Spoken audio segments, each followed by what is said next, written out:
There was once a girl called Red Riding Hood, and one morning her mother said, "Red Riding Hood, today you have to go on a long journey. You have to visit your grandmother because she's unwell. And I want you to take her a cake I've baked for her and a bottle of wine. And when you go, Red Riding Hood," said her mother, "make sure you keep to the path. You need to go all the way through the woods, and the path is just straight. You won't have to turn left or right. It's easy. Just stick to the path and take the cake and the wine. And at the end of the path through the forest, you'll reach your grandmother's house and knock on the door and give her the cake and the wine and then come back." And so little Red Riding Hood said, "Okay." And she got ready, and her mother gave her the freshly baked cake and the bottle of wine.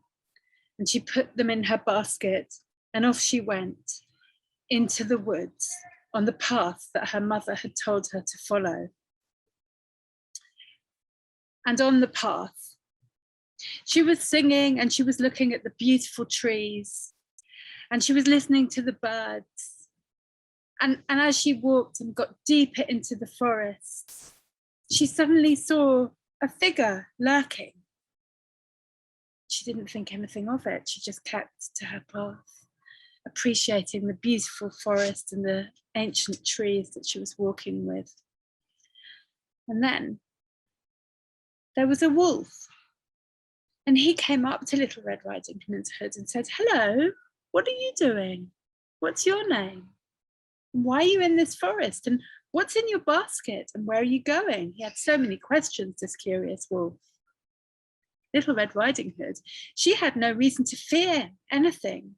She wasn't even suspicious. She just decided to answer him honestly. She said, "I'm Red Riding Hood, and I'm going along this path to visit my grandmother who's unwell. And my mother's given me a bottle of special wine that she's made and a cake that she's baked.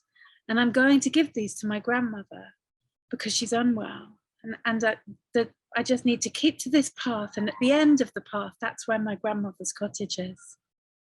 And Little Red Riding Hood told him everything. She was completely open. She had nothing to fear, and she didn't think anything of it, and was very happily continuing on her path. And the wolf said, "Oh, have you seen over there?" He pointed to the left. And on the left, there was this deeper into the woods, past the path. He was pointing, and Little Red Riding Hood looked to where he was pointing, and there was this beautiful, beautiful bluebell wood. Amazing, just this bright blue, suddenly like a blanket of light, beautiful, purpley blue flowers. And she looked at these flowers, and then she just was like, "Oh, they're beautiful." And not only were there bluebells, but there were other flowers. It was suddenly like the wood opened up into a beautiful meadow. And the wolf said, "I think, like, wouldn't your grandmother love some flowers as well as the cake and the wine? Why don't you go and pick her some? That would be such a kind thing. And you obviously like them yourself. Why don't you go and play there? Pick some for your grandmother, and then you can give her something else other than just the wine and the cake." Little Red Riding Hood thought that was a wonderful idea. And she thought to herself, "The thing is, my mother said, don't veer away from the path." She looked at the bluebells, and her heart yearned for that vibrant color. She could almost smell the scent of the beautiful flowers from the path. And she thought, grandmother would love these flowers. I'm sure Mum wouldn't mind if I just quickly went off into the meadow bit and off the path. I can still see the path, she was talking to herself. And she kind of thought, I'm sure it will be fine. And she said to the wolf, "Thank you. That's really a great suggestion. I will." And he said, "Oh, enjoy. Good day."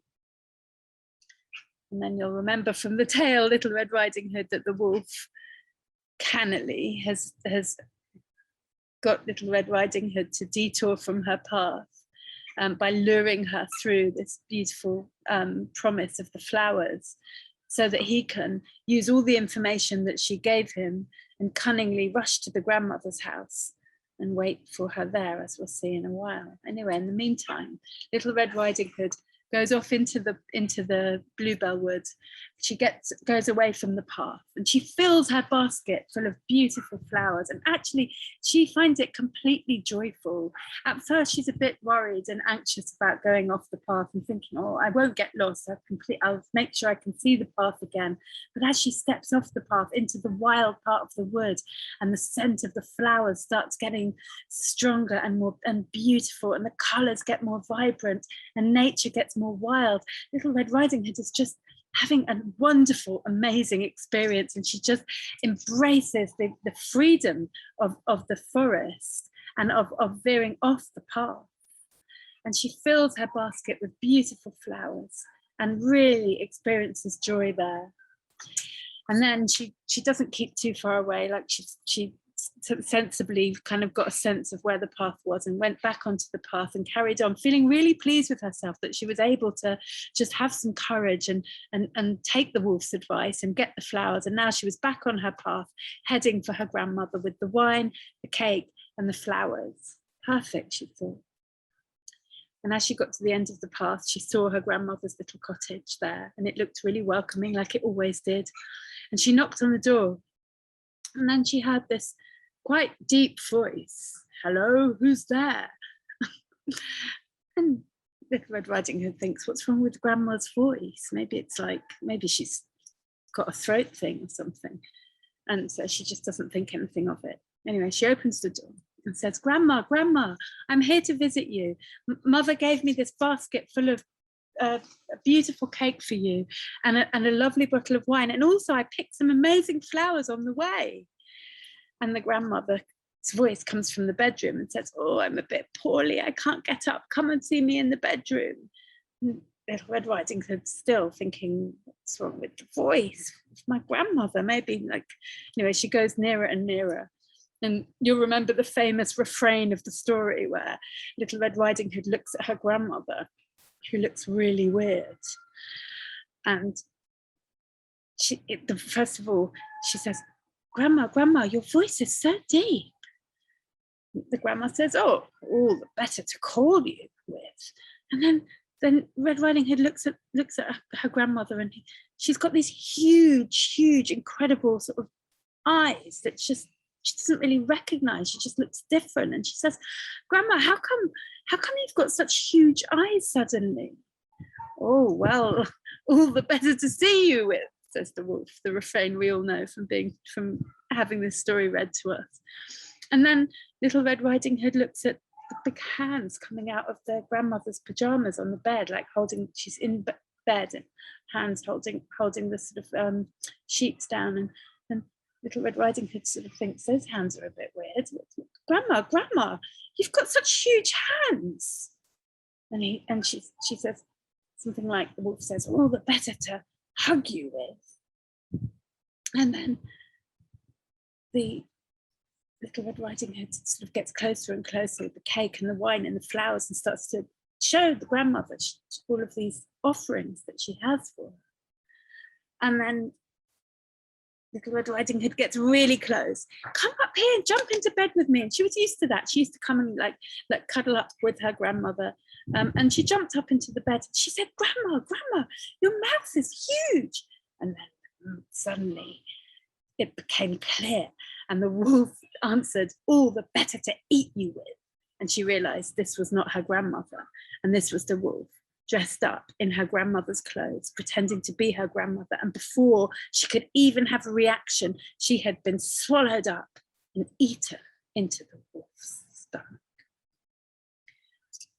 Okay, so I'm going to stop there for a bit, just going back a bit before we get to what happens in the end of this story. So what I think is important, the first thing to recognize about this story is that it's about a journey of a daughter between mother and grandmother. So this is a story about ancestry, it's about ancestral lines, about heritage, about thinking back through one's ancestry, in this case, thinking back through one's mothers. It's a matrilineal ancestral line that this path through the woods is joining these 3 generations of women. So it's the mother, the daughter, and the grandmother, who are linked through this journey of the daughter, who's kind of sandwiched in between her mother and her grandmother, with an offering from mother to grandmother. So she's a messenger from her own mother to her own mother's mother, with these archetypal offerings like the cake and the wine, sort of sweetness and sustenance. And so I think it's important to realize that Little Red Riding Hood, first of all, references a matrilineal line, mother, daughter, and grandmother. And then the next thing that I think is really interesting about it is that the grandmother's ill. So there's something ill about this ancestral line, is the way I read it. And the oldest part of the ancestral, in this particular ancestral line, the grandmother, that part of the heritage or the legacy or the genealogy, the grandmother, there's something ill or unwell with that part of the ancestry that's being thought about in this story. So it's as if, there is something out of joint with the maternal history, with the maternal genealogy, with the mother, daughter, grandmother line that needs to be cured.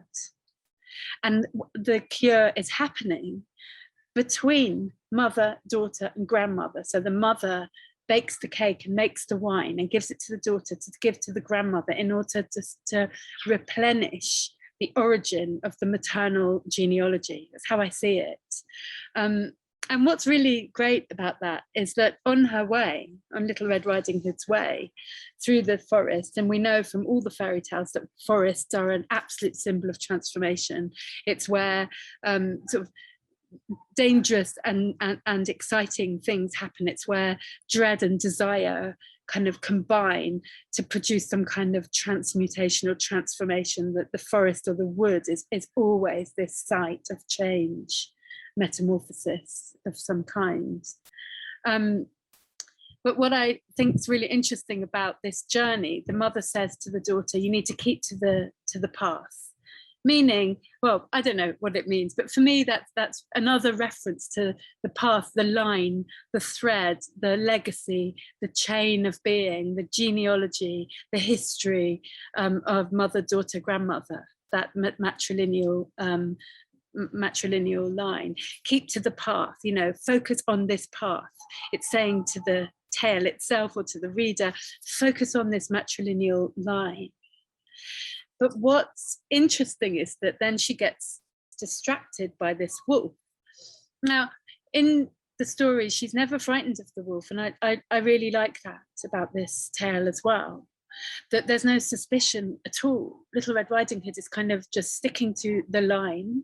She's going between her mother and her grandmother with the replenishing offering to replenish the matrilineal line by going to the origin, the grandmother that's unwell, to give something, an offering, a cure to the grandmother to replenish the maternal genealogy. She keeps to that. And when the wolf comes her way, she's just very open-hearted and authentic. And she tells him everything. She doesn't try and hide anything. She's not suspicious. She says, I'm Red Riding Hood. And she tells him everything that's in her basket, and that she's going to her grandmother's and exactly where the cottage is. I mean, the wolf didn't even have to try and lure her or try and get any information out of her through cunning. He just asked her and she answered. And I think that's really important in this tale, that there's something really clear about Little Red Riding Hood and trusting. You could call it naive or you could just call it fearless. So in her fearlessness, she tells him this and she listens to him in relation to what he's saying about the flowers. And he's saying, look at those beautiful flowers. And actually, because Little Red Riding Hood was so sort of like a bit obedient and intent on following the path that her mother had told her to, she might not have turned her head and seen those flowers if she had kept to the mother's instruction.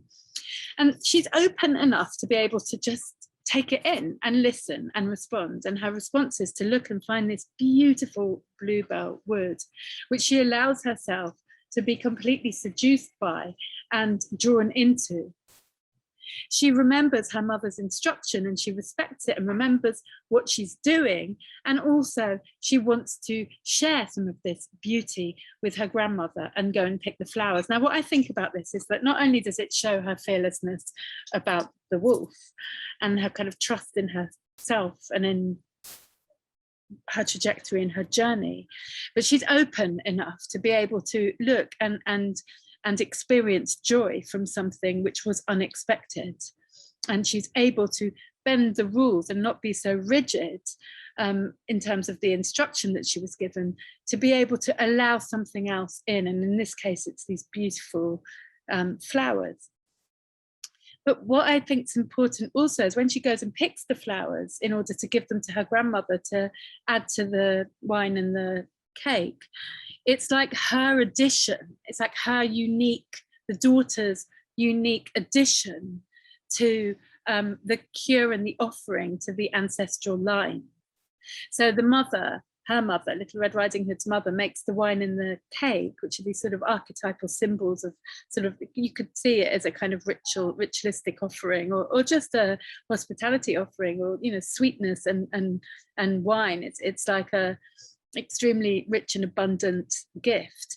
And Little Red Riding Hood being able to add something to the maternal genealogical line, add something to the offering for her grandmother, and add something unexpected. It's as if each generation adds something of their own in order to enrich and enliven the heritage and the legacy and the ancestral line.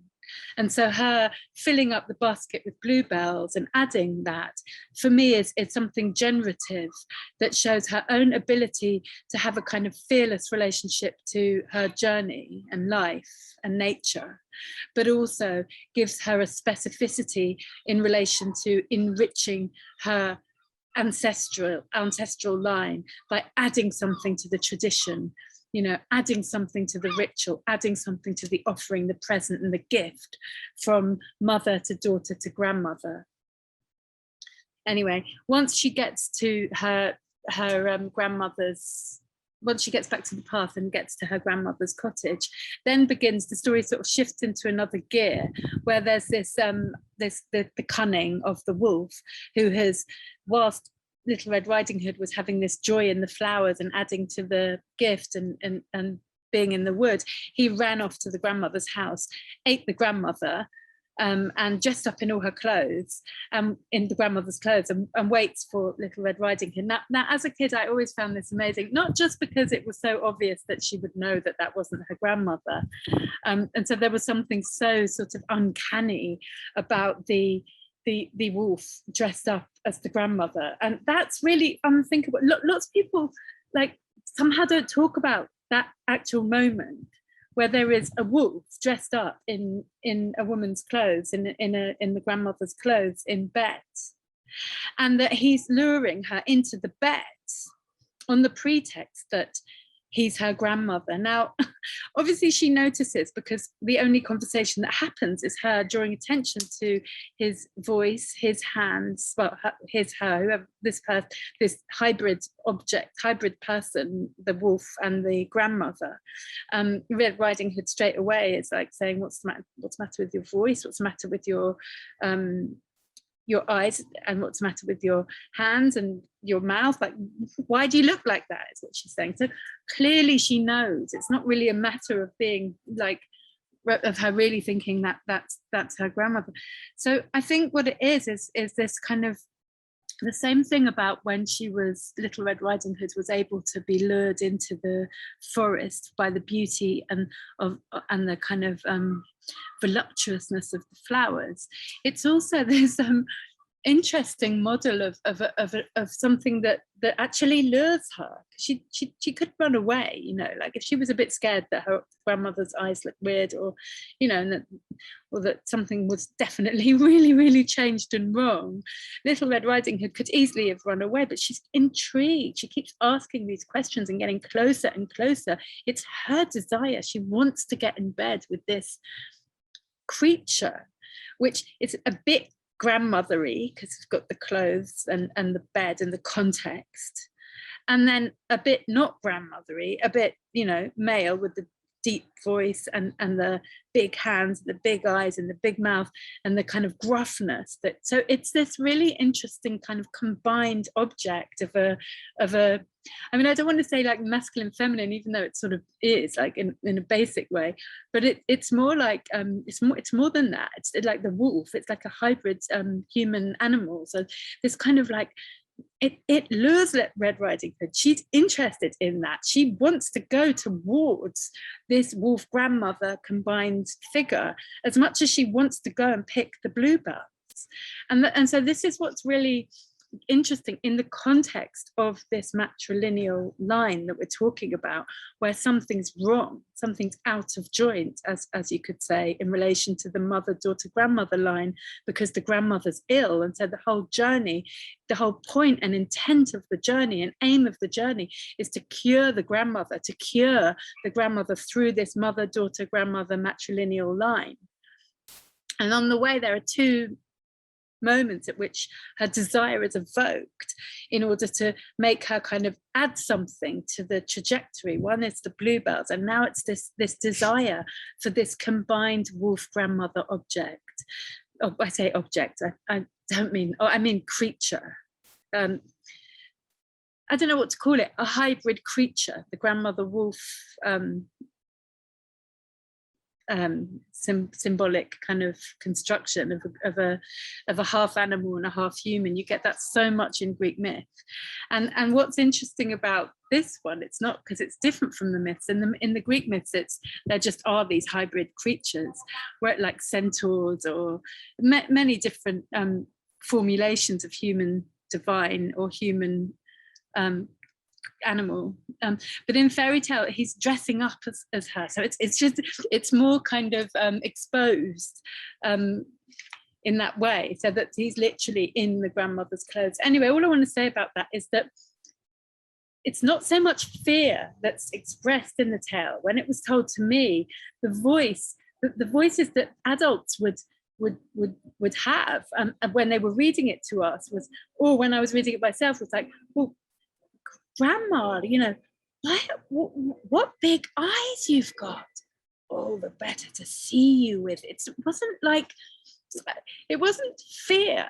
It wasn't like you were meant to be making the reader frightened. That it was more about that, this curiosity, wasn't it? This kind of intrigue, this transgressive curiosity and desire of this person that had all these qualities, which were both masculine and feminine, and animal and mortal, and also this idea of the grandmother and the wolf, like combined. It's sort of like had this intrigue that had erotic undertones. And Little Red Riding Hood certainly was curious and didn't run away, and in fact jumped into bed with this creature. I'm not going to say what that means. It just says something interesting about desire in this myth, in this fairy tale. Anyway, she gets eaten up, and so this is what I also want to say. The end of the line, you know, of this trajectory, which is related to, remember, giving the cake and the wine to the grandmother, to replenishing the ill grandmother, and therefore curing the matrilineal ancestral line, which is what I think this fairy tale is about, ends up with the wolf eating both the grandmother and the daughter, Little Red Riding Hood. Now, this is really interesting because most people focus on just the Little Red Riding Hood being eaten, and then, but remember, they're both in there. So she's with her grandmother inside the wolf. So suddenly we have this really interesting move from the hybrid creature, the grandmother and the wolf combined. I mean, yes, it's true that at that point the wolf has eaten the grandmother, so the wolf has the grandmother in his stomach. But according to the visuals and the optics of the story, it looks like the combination of the grandmother and the wolf, because of the wolf being dressed in the grandmother's clothes. And then he eats the daughter, and they're together. So it's as if the wolf is now turned into the sort of the pregnant mother, bizarrely, just up in the grandmother's clothes, and now pregnant. Well, I'm saying pregnant because inside the body of the wolf, is the grandmother and the daughter. Now, I wouldn't say pregnant, if I'd say cannibalistic and ate them up and digested them, and they'd go into his stomach, and that's the end of them, if that were the story. But that's not the story that I was told. I have read some versions actually where it does just end there and he just eats them and that's that, which is really devastating. And I actually, because it's like the whole maternal line and maternal genealogy is just eaten up by the wolf, and that's the end of that.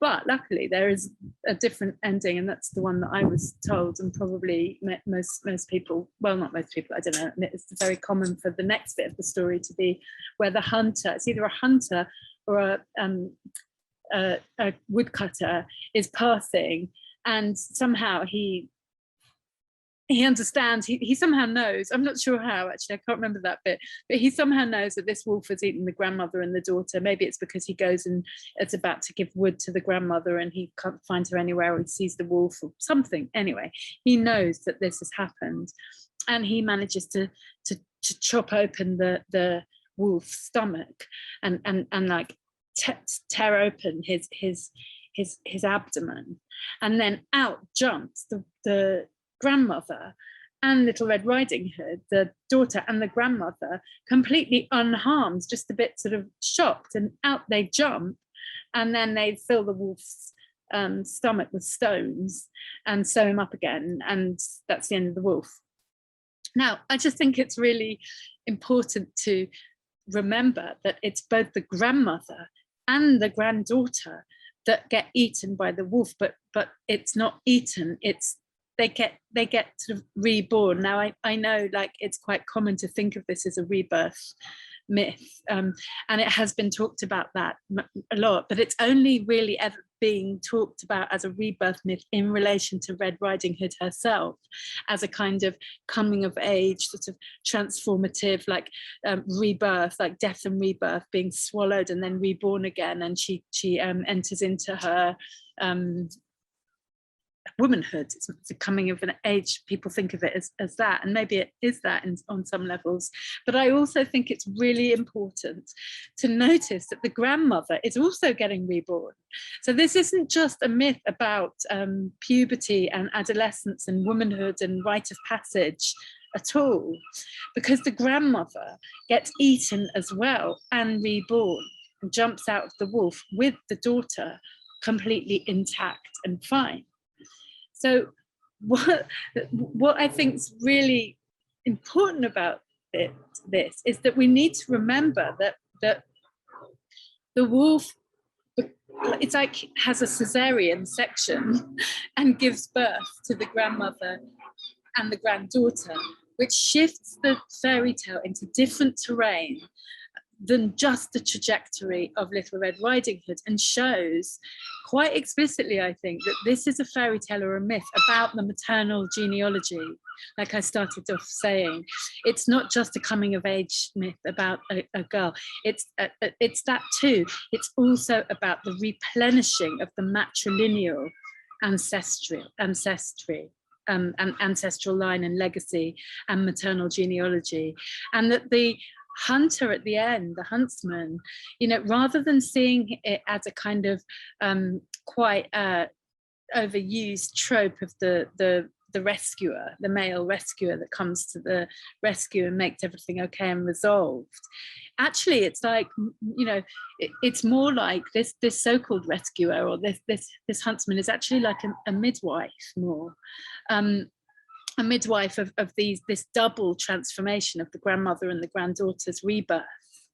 And so the huntsman becomes the kind of the midwife of the rebirthing or the replenishing of the ancestral line between mother, daughter, and grandmother. And then he just is irrelevant after that. He just helps or facilitates the birth by doing the cesarean section on the wolf and allowing grandmother and granddaughter to be reborn intact. So obviously it has associations to Jonah and the whale, of being inside an animal in like a kind of, it's not the same as the underworld, is it? Because it's being inside a live creature's body. And so it really is like going back to the womb. It's not like going back to the womb, it is going back to a womb, not the same womb that, that these people were born from, but, you know, of a different creature. In this case, it's the wolf's body that they're going inside. Jonah and the whale, it's a whale, but it's a live kind of cavern, like a uterus that's the vessel of rebirth. So I think there's no doubt that this is a myth about sort of death and rebirth, and the cycle of the generative cycle of life and death, a replenishing. But I really do believe that the specificity of Little Red Riding Hood is all about replenishing through the wine and the cake and the flowers in terms of the mother, daughter, grandmother, and then getting inside the body of the wolf in order to be reborn as grandmother, the end of the ancestry in this myth, and daughter, the beginning, the new. That it's a, from both ends, from beginning and end, it's a rebirth of the whole maternal genealogy. When something was out of joint with that genealogy, something was sick and needing to get cured.